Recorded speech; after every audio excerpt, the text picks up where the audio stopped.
Daeho stood at the observation window of Serenity's end station, watching the ships arrive.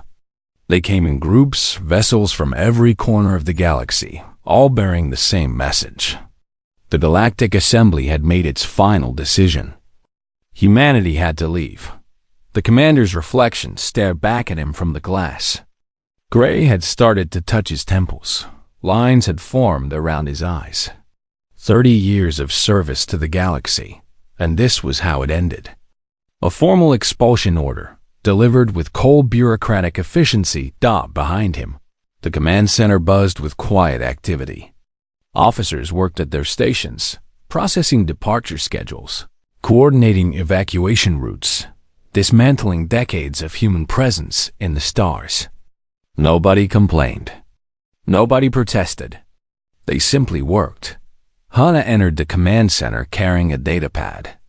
The xenanthropologist looked tired, her shoulders slumped under an invisible weight. She had just returned from the final assembly hearing, where she had spoken on humanity's behalf one last time. They didn't listen, she said, standing beside Daeho. I showed them everything. The defense networks we maintained. The trade routes we protected. The research we shared. None of it mattered. Daeho nodded slowly. He had expected this outcome. The Keltorians had been pushing for human removal for years, calling humanity dangerous and unpredictable. The Vring Collective had supported them, seeing economic opportunity in human territories. The Altheni had provided the moral justification, declaring humans spiritually incompatible with galactic harmony. What did they say? He asked. Hana laughed bitterly. They said we brought chaos, that our individualism threatens their collective peace. That war follows us wherever we go. She paused, looking out at the alien ships.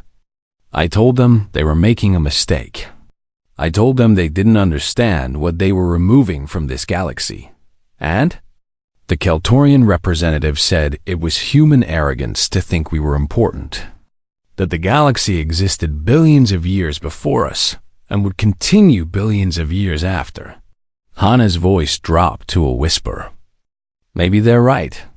Daeho turned away from the window. We have 72 cycles to complete the evacuation.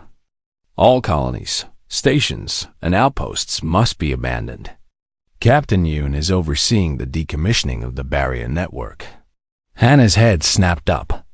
They're making us dismantle the barrier? That network has protected the outer rim for 3 centuries. They think it's a weapon, Daeho said quietly. They want it gone. Across the station, in the engineering bay, Captain Yoon supervised the shutdown sequence. The barrier network was humanity's greatest achievement. A defensive grid spanning light years, designed to detect and repel threats from beyond the galactic rim. It had cost trillions to build and had saved countless lives. Now Yoon was taking it apart, node by node. Junho, a young engineer fresh from academy, worked at one of the control stations.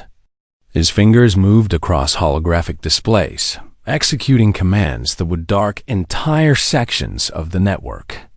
He tried not to think about what this meant. Captain, Junho called out.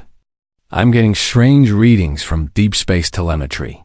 Sector 47, beyond the rim. Yoon walked over, studying the data. Fluctuations in background radiation. Gravitational anomalies.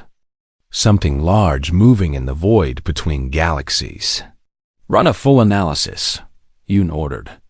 Send the data to assembly monitoring stations. Junho worked for another hour, compiling the information. The patterns were unusual, unlike anything he had seen before. When the report was complete, he transmitted it through official channels to the Keltorian monitoring station in that sector. The response came back within minutes. Message deleted. Reason: human fear-mongering, attempting to delay mandatory departure. Junho stared at the rejection notice. Sir, they're not even looking at it. Yoon's jaw tightened. Noted in our logs. Mark it priority. When we're back in Sol System, we'll include it in the archive. But what if it's important? What if there's really something out there? The captain looked at the young engineer with tired eyes. Then it's their problem now, not ours. The evacuation proceeded according to schedule. Colony after colony fell silent as humans packed their belongings and boarded transport ships. Some had lived their entire lives in these distant worlds, knowing no other home. Now they were refugees, returning to a solar system many had never seen. On New Business Station, families gathered in the departure halls. Children cried, not understanding why they had to leave. Parents tried to explain in simple terms that the galaxy no longer wanted them here. Security officers maintained order, making sure the withdrawal remained peaceful. The aliens watched the human exodus with a mixture of relief and curiosity. They had expected resistance, perhaps even violence. But humanity simply complied, dismantling their presence with quiet efficiency. Deho spent the final days on Serenity's end, coordinating the last wave of departures. When the station was empty, when the last human had boarded the last transport, he took one final walk through the corridors. He passed the memorial wall, where names of those who died in service were carved. He passed the observation lounges where humans and aliens once shared meals and stories. He passed the school where human children had learned alongside Vrin Young and Kaltorian drones. All empty now. All silent. In the command center, Hana waited for him. They would be the last to leave, ensuring everything was properly secured. The station would be given to the Vrin Collective, who had already claimed it for conversion into a trade hub. Strange, isn't it? Hana said, "We built so much, made so many connections, and now we leave it all behind like it never mattered." Deho initiated the final shutdown sequence. Lights dimmed throughout the station. Life support scaled down to minimum. The hum of active systems faded to silence. "It mattered," he said. "They'll remember us eventually, one way or another." They boarded the last transport together. As the ship pulled away from Serenity's end, Deho watched the station shrink in the viewport.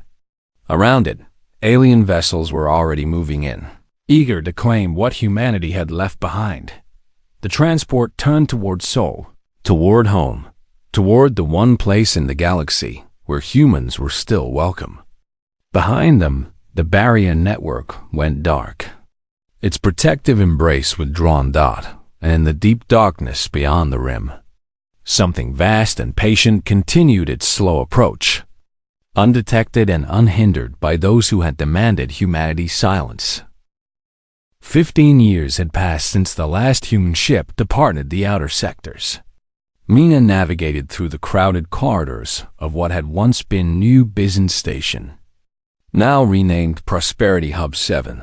The Vrin Collective had transformed it completely, adding commercial zones, expanding the docking facilities, and converting residential areas into profit centers. Yet traces of humanity remained everywhere. The architecture still carried that distinct human style, mixing function with unnecessary beauty. Street signs showed Vrin symbols painted over human characters that occasionally showed through. In some quarters, if you look carefully, you could still see family photos on walls, forgotten or deliberately left behind. Mina found it haunting. She had joined the collective's expansion division specifically to work in former human territories. Something about these spaces fascinated her, the ghost of a departed civilization that nobody seemed to miss. She entered the lower storage levels, areas not yet fully converted. Her supervisor had sent her to catalog remaining human equipment for disposal or repurposing. Most of it was standard, unremarkable. But then she found the sealed archive. It was a vault door, marked with human warning symbols. The lock had been disabled during the evacuation, left open as per the departure agreement. Mina pushed through, her curiosity stronger than her caution. Inside, rows of data servers stood silent. Emergency power still fed them. the humans having left their systems active. Mina accessed the primary terminal, and files began scrolling across the screen. Reports, thousands of them, spanning 3 centuries, all marked with the same classification. The watching. She read through the entries, her confusion growing. They were observation logs from the barrier network, documenting anomalies beyond the galactic rim. Strange readings, gravitational distortions, patterns that suggested something vast moving in the intergalactic void. Each report ended with the same notation: threat assessment ongoing, defensive preparations continuing, monitoring required. The most recent entry was dated the day before the barrier network shut down. It showed massive gravitational waves approaching from extragalactic space. Estimated arrival at outer rim, 15 to 30 years. Mina copied the files to her personal storage and took them to her supervisor, a senior Vrin administrator named Kellis. Kellis reviewed the data for perhaps 30 seconds before dismissing it. Human paranoia, he said. They saw threats everywhere, always preparing for war. This is why they were incompatible with galactic civilization. But sir, the mathematical models are sound. If these readings are accurate, they're not. Humans manipulated data to justify their military expenditures. The Assembly investigated these claims during the expulsion hearings. Nothing was found. Callis deleted the files from his system. Focus on the cataloging work. We have quotas to meet. Mina returned to her duties, but the data haunted her. That night, she restored the files from her backup and studied them more carefully. The patterns were too consistent to be fabrication, too detailed to be paranoid fantasy. On the other side of the galaxy, on the Kaltorian hive world of Tekanine, Administrator Vess oversaw the integration of human neural interface technology into the hive network. The Kaltorians were a collective consciousness species, and human technology promised to enhance their neural connections exponentially. The initial results were extraordinary. Communication speeds increased. Resource allocation became more efficient. The hive mind expanded its processing capacity by 40%. But then came the glitches. Drones began reporting strange sensory inputs, fragments of memories that didn't belong to the collective. They were human memories, somehow embedded in the technology, or perhaps absorbed during the integration process. Most were mundane. A child's birthday party, a sunset over an alien ocean, the taste of something called coffee, but some were different. These were memories of watching, of staring into deep space monitoring equipment, day after day, searching the darkness beyond the rim. Memories filled with growing dread as patterns emerged from the data. Memories of warnings that nobody heeded. Administrator Vess reported the issue to the hive queens. The memories were classified as acceptable contamination, minor side effects of using inferior species technology. The drones would adapt. The integration would continue, but Vess noticed something the queens did not. The contamination was spreading. More drones reported the watching memories. And in those memories was a phrase, repeated like a prayer or a curse. They're coming. We tried to tell you. They're coming. On Europa, in the refugee settlements surrounding Jupiter, Hyunwoo sat with his granddaughter Sora, watching the galactic news feeds. The broadcast showed celebrations across former human territories. 20 years of peace and prosperity since the removal of humanity's destabilizing influence. The Vrin Collective reported record profits. The Kaltorian hive worlds had absorbed 15 former human colonies with perfect efficiency. The Althini displayed human artifacts in museums, teaching their young about the evolutionary dead ends that occur when a species values individual ego over collective harmony. Sora was young, born after the Exodus. Earth was the only home she had ever known, though her grandfather's stories painted pictures of worlds she would never see. "Grandfather," she asked, "why did we really leave? In school, they teach us that the galaxy asked us to go. But that's not the whole story, is it?" Hyunwoo was quiet for a long time. He watched the news feeds showing aliens celebrating in human-built cities, walking through human-designed parks, using human-created technology while erasing every sign that humanity had ever been there. "We left because they asked us to," he finally said. "But why they asked and what they lost when we left, that's a longer story. Tell me." "Not tonight." Hyunwoo looked up at the stars beyond Europa's dome. Somewhere out there, beyond the rim of the galaxy, something was moving. He had worked on the barrier network before the evacuation. He had seen the data. He knew what was coming. He looked at his granddaughter with something that might have been pity, but not for her. For them, for the galaxy that had chosen pride over wisdom. "Watch the news," he said instead. "The next few years will teach you everything you need to know." Back on Prosperity Hub 7, Mina couldn't sleep. She kept returning to the archive, reading through the human reports. She found personal logs too, written by the humans who had maintained the barrier network. One entry caught her attention, written by someone named Junho, 15 years ago. "This is my final log entry. Tomorrow we shut down the network. I've sent the readings to the assembly. They deleted them. They think we're lying, trying to delay the exodus. But I've seen the data. I've run the models 100 times. Something is coming. Something vast. We built the barrier to protect everyone, not just us. Now it will go dark, and they'll face what comes alone. I hope I'm wrong. I hope our models are flawed and our fears are unfounded. But I don't think they are. In 20 years, maybe less, they'll understand why we watched the darkness. They'll understand too late." Mina sat in the empty archive, surrounded by the warnings of a departed people, and felt the first cold touch of fear. The outer colonies went dark on a Tuesday, though later nobody could agree on exact dates. Time became strange when dealing with what came after.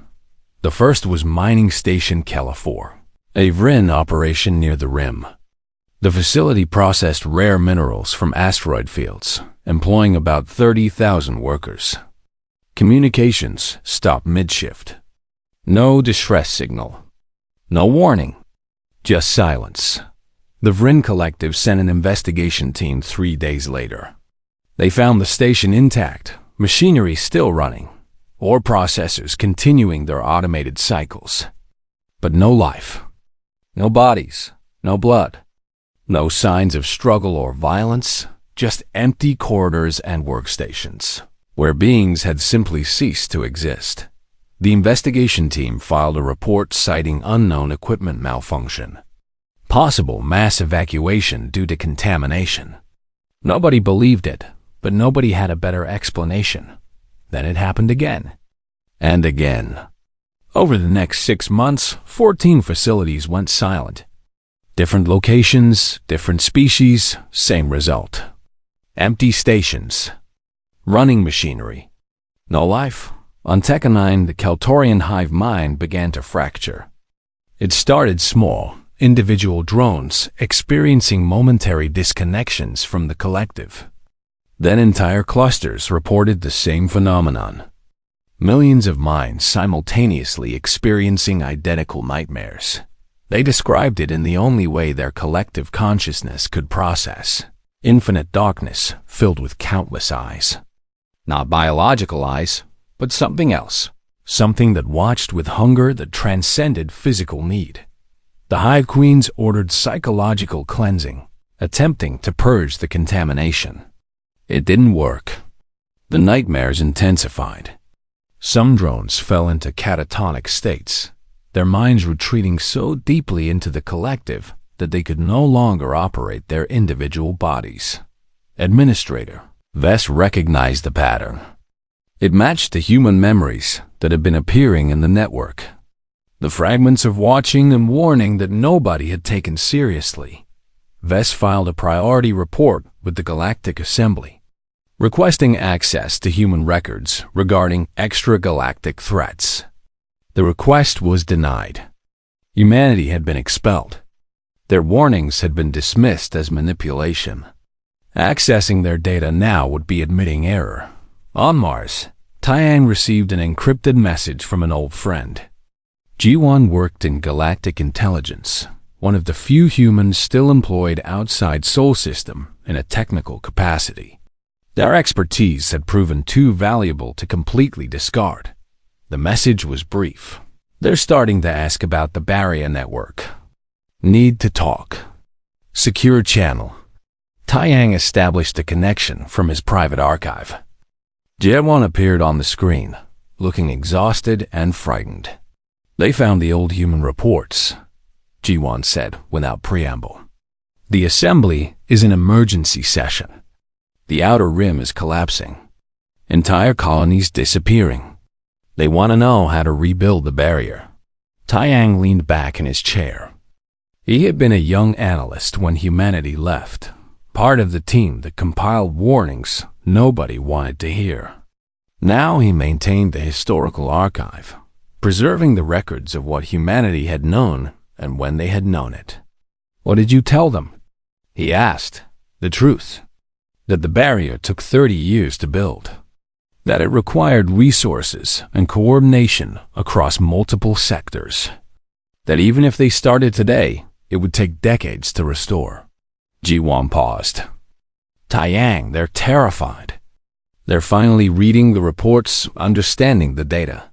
Everything humanity warned about is coming true. Are the Altheni still claiming spiritual superiority? The Altheni made contact 3 weeks ago. Tried to commune with whatever's out there using their psychic abilities.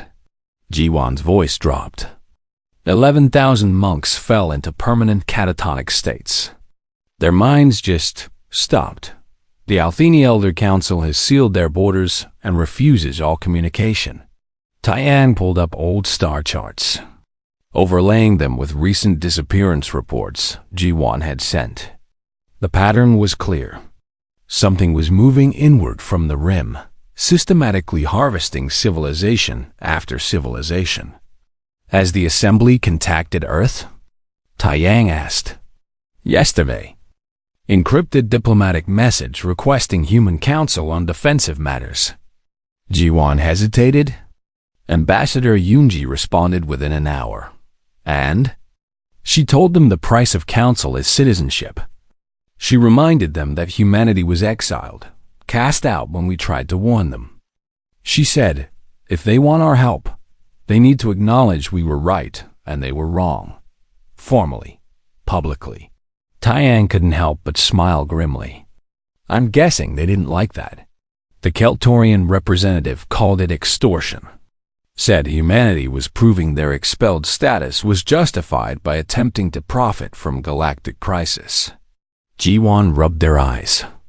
They're dying, and they still won't admit they made a mistake. Over the next weeks, the situation deteriorated. The Vrin Collective lost contact with an entire trade sector. 17 worlds and countless stations simply erased from communication networks.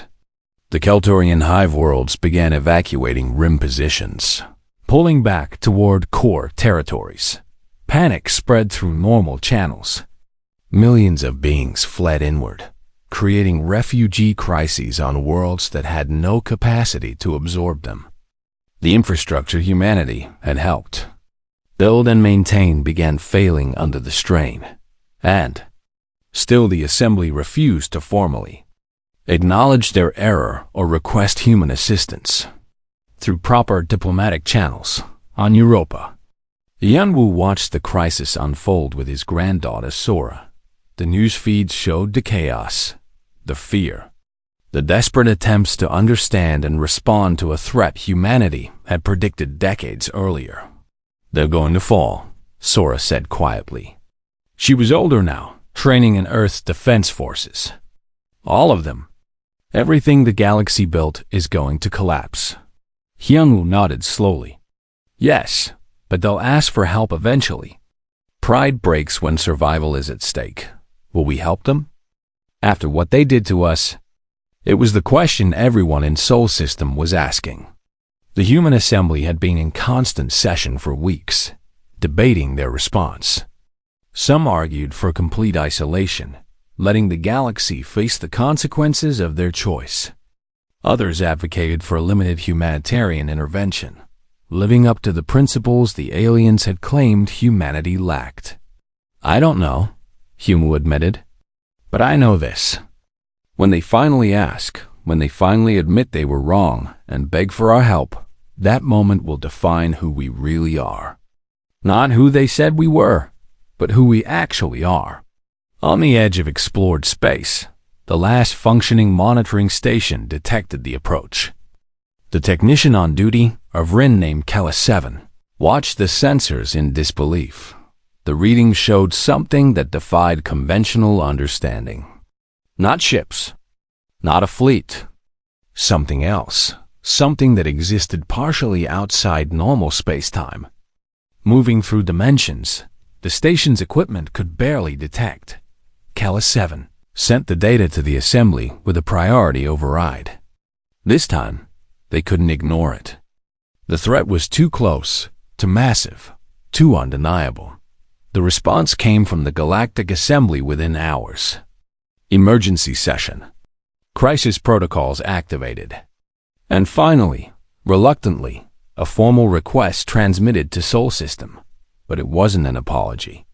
It wasn't an admission of error.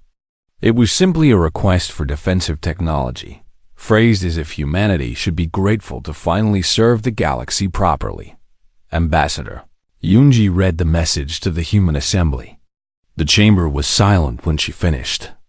President Nari stood, her face unreadable.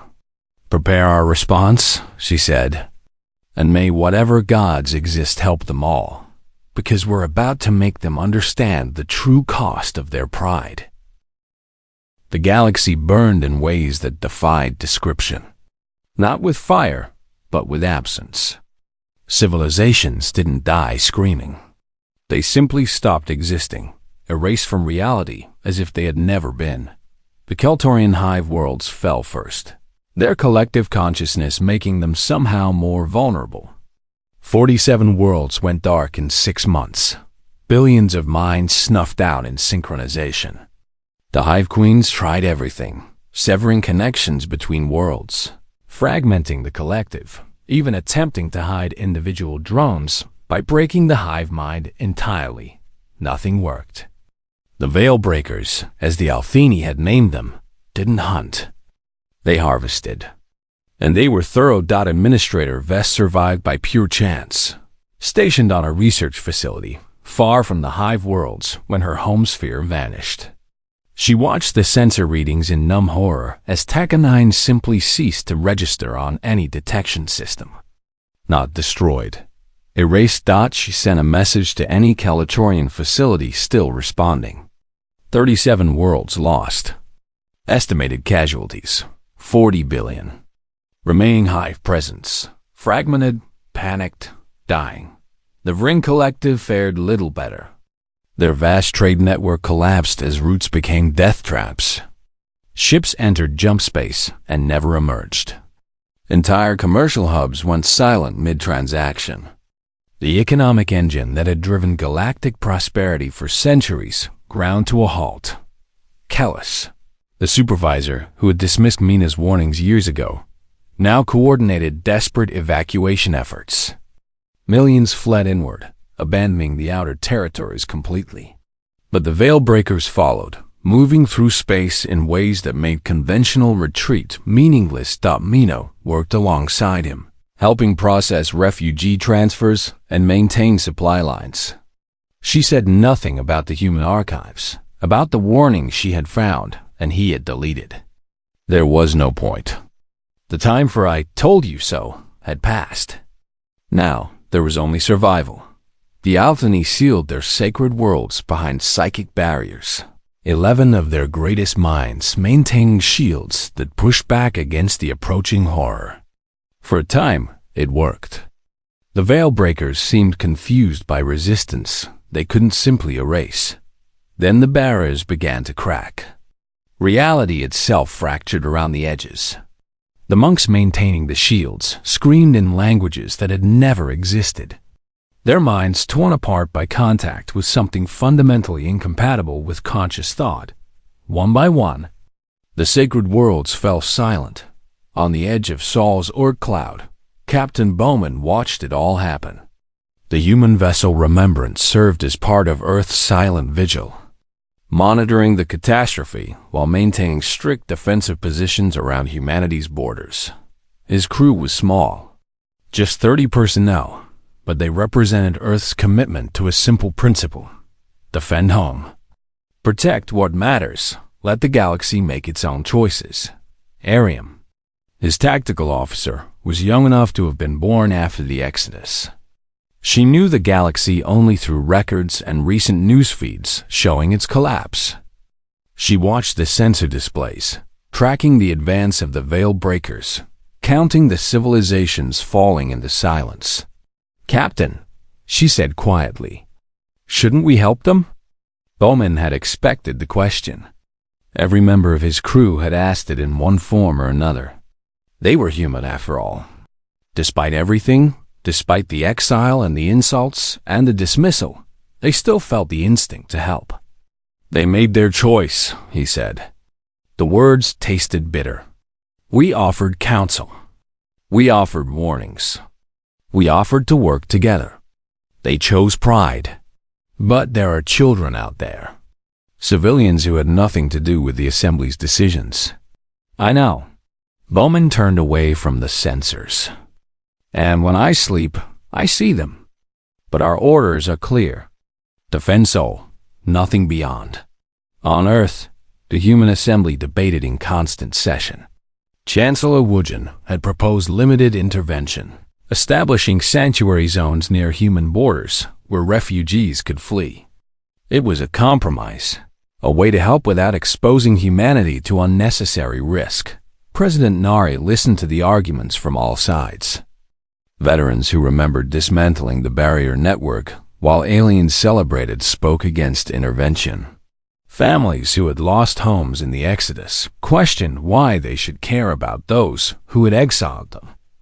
Young people who had grown up in refugee camps wondered if mercy was owed to those who had shown none, but others argued differently. Humanitarian groups insisted that allowing genocide through inaction made humanity complicit. Philosophers claimed that responding to cruelty with cruelty made humanity no better than their judges had claimed.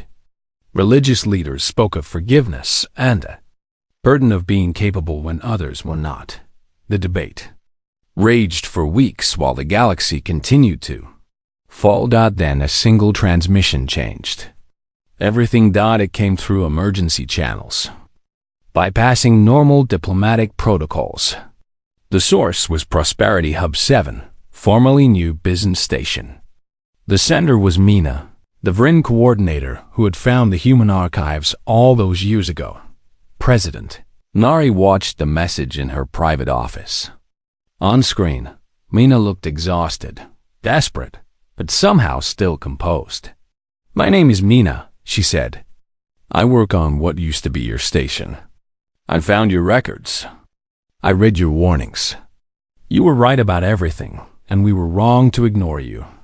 She paused, gathering herself. "I'm transmitting from a refugee convoy.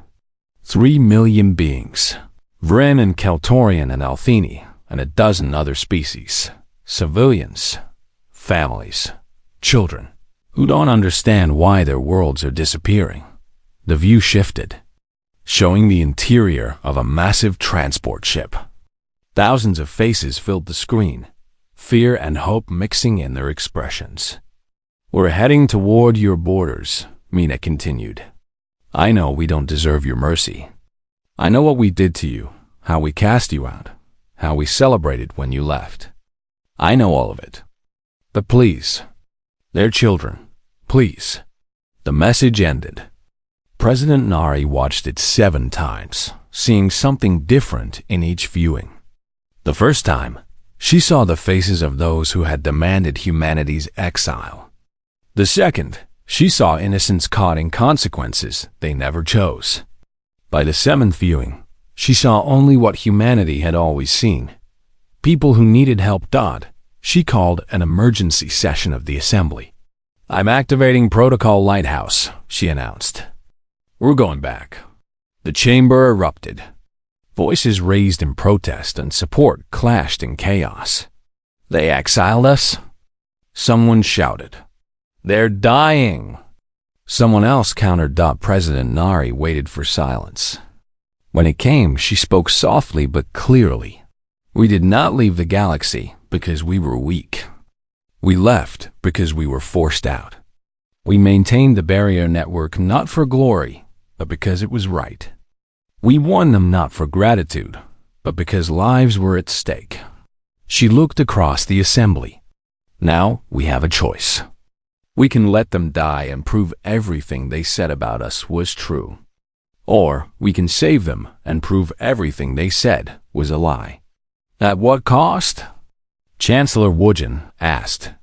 "How many human lives are we willing to spend for those who wanted nothing to do with us?" "As many as it takes," Nari said. "Because that's who we are. Not who they thought we were. Who we actually are." The vote was close. In the end, Protocol Lighthouse was activated by a margin of just 3 votes. Admiral Jiang received her orders within the hour. She read them twice, making sure she understood correctly. Every human military vessel, every defense platform, every resource humanity had spent the last 25 years building, all of it, committed to one desperate mission: create a corridor through hell and bring the refugees home. She looked at her command staff, saw the determination in their faces. They knew what this meant.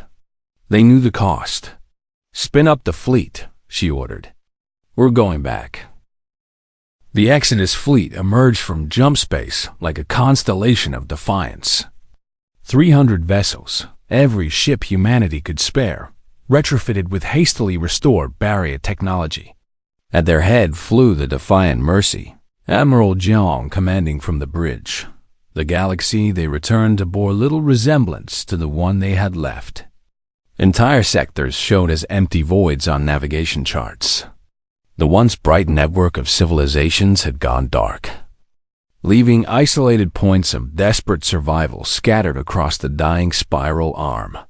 Soman, chief engineer aboard the flagship, worked frantically at her station. The barrier technology had been dormant for 25 years. Reactivating it was like waking a giant that had forgotten how to stand. But slowly, node by node, the protective grid began to pulse with life again. "Corridor forming," she reported. "Estimated stability, 72 hours, maybe less." Admiral Jiang studied the tactical display. 27 transport vessels followed the military fleet, empty and waiting to receive refugees. Between the fleet and Mina's convoy lay 200 light years of space, now occupied by the Veilbreakers. "All ships," Jiang transmitted. "Protocol Lighthouse is active. Our mission is simple: create a path and hold it. Every refugee that makes it through is a victory. Every life we save is a statement that humanity will not abandon the helpless, even those who abandoned us." The fleet moved forward, and the barrier nodes began deploying. They were physical structures combined with quantum field generators, creating pockets of reinforced reality that pushed back against the unreality of the Veilbreakers. Where the barriers activated, space stabilized. Where they held, ships could pass safely. But the Veilbreakers converged on this new resistance. They had consumed galaxies, harvested civilizations across countless realities. They had never encountered beings who fought back with this kind of determined precision. The human fleet was vastly outnumbered by entities that barely qualified as physical. The Veilbreakers existed partially outside normal dimensions, moving through space in ways that made conventional weapons useless. But humanity had fought the incomprehensible before. They had studied it, prepared for it, built defenses against it for 3 centuries before their exile. The first human ship lost was the corvette, Dancing Light. It ventured too far from the barrier corridor, trying to extend coverage for incoming refugees. Reality fractured around it, space folding in ways that broke the ship apart without ever actually touching it. 23 crew members erased from existence in an instant.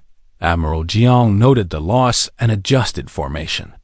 The corridor had to hold .SORA flew her interceptor on the outer edge of the defensive sphere.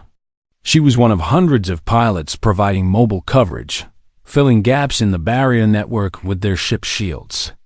It was suicide duty, and everyone volunteered. Her grandfather Hyunwoo was watching from Europa. She knew, probably praying to gods he didn't believe in for her safety. She hoped he understood why she was here, why this mattered. A veil breaker manifested near her position, reality shimmering as it pushed through dimensional barriers. Sora activated her ship's disruption field, a piece of technology designed specifically to combat these things. The field created a pocket of aggressively normal space-time, rejecting the veil breaker's attempt to impose its own reality. For a moment, it worked. The entity recoiled, confused by resistance it couldn't simply erase.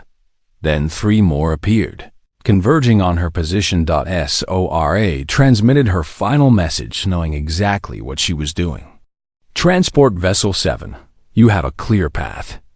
Go now. She angled her ship directly into the convergence point and activated every field generator simultaneously. The resulting blast created a stable zone that lasted just long enough. Transport Vessel 7, carrying 200,000 refugees, passed through safely. Sora's ship, and Sora herself, ceased to exist across the fleet. Similar sacrifices played out in silence. Human ships bought time with their destruction. Human lives purchased safe passage for those who had once celebrated humanity's departure. Nobody questioned the cost. They had chosen this. On Mina's refugee convoy, billions watched the humans die to save them. The broadcasts were impossible to block. Every screen showing the human fleet standing between refugees and annihilation. Mina stood on the command deck of the lead transport, tears streaming down her face as she watched another human vessel vanish in a burst of distorted space. These beings owed her people nothing, less than nothing. And yet they came. How far? She asked the navigator. The human corridor extends another 80 light years. If we maintain current speed, we reach it in 6 hours. 6 hours. The human fleet had been holding for 14 days already. Ships were being lost faster than they could be replaced. The corridor was collapsing in sections, being rebuilt, collapsing again, but it held. Against everything, it held. Admiral Jiang watched her fleet die ship by ship and did not waver. They had committed to this path. Now they would see it through or die trying. Admiral, Soman called from engineering. We're down to 40% combat strength. Barrier nodes are failing faster than we can deploy replacements. How long can we hold? Another 8 hours. Maybe 10 if we're lucky. Jiang checked the refugee convoy's position. They would make it. Barely, but they would make it. All ships final push. We hold the line until every last refugee crosses into soul space. No exceptions. No retreats. The last 4 days were hell. Human ships formed a corridor of light through darkness, each vessel a candle burning itself out to illuminate the path. The veil breakers pressed from all sides, reality itself becoming unstable as they attempted to crush the resistance. But humanity had learned something the veil breakers had not encountered before. Beings who would sacrifice everything not for survival, but for principle. The final refugee ship crossed into soul space on the 14th day. Behind it, the human fleet began its withdrawal, fighting a running battle against entities that had consumed galaxies. 87 ships made it back. 213 did not, Admiral Jiang stood on the bridge of the Defiant Mercy as they crossed the barrier threshold.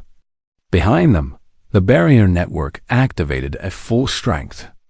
Not around the galaxy, but around an expanded sanctuary zone encompassing Seoul and the immediate sectors. Inside, 847 million refugees from a dozen species. Outside, silence, darkness. The harvest continued. President Nari addressed the refugee camps 3 days later. They covered Luna, Mars, Titan, dozens of moons and asteroids hastily converted to habitation. Millions of alien faces looked up at her broadcast. She stood without notes, speaking from the heart. "We did not save you to rule you," she said. "We did not save you to prove ourselves superior. We saved you because when we were cast out, we remembered what it meant to be powerless. We remembered being judged for what we were rather than what we offered." She paused, letting the words settle. "You are safe here. You are welcome here. Not as servants or subjects, but as survivors. The galaxy that was is gone. What comes next, we build together." On Earth, Daeho stood beside Junho, both old men now, watching the barrier shield glow in the night sky. Around them, the new reality settled into place. Humanity sharing space with the remnants of a galaxy that had rejected them. "Do you think they learned?" Junho asked. Daeho considered the question. Beyond the barrier, the galaxy was silent, dark, empty. The great civilizations that had judged humanity unworthy had been judged in turn by something far more absolute. "They learned too late," he said. "But perhaps those who remain will remember." In the historical archive, Taiyang opened a new file. He began to write, documenting everything. The exile, the warnings, the collapse, the return, the sacrifice. The title of his work was simple: The Galaxy That Forgot to Listen. He wrote through the night, preserving the truth for whatever future would come. And as he wrote, he thought about the human ships that had died to save those who had celebrated their exile. In the silence between stars, humanity had stood alone. And when judgment came for the galaxy, they had answered not with vengeance, but with the mercy they were never shown. That truth, Taiyang knew, would matter. Someday, somehow. The stars would remember, even if the galaxy could not. Outside the barrier, the darkness continued its harvest. Inside, refugees and humans alike looked up at the shield, protecting them, and understood, finally, what they had lost when they cast humanity out.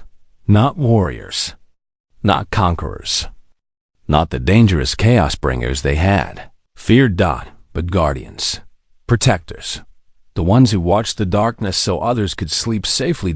And now, too late, they understood what the darkness had always known. Humanity was never the threat. They were the shield. And without them, the galaxy was defenseless.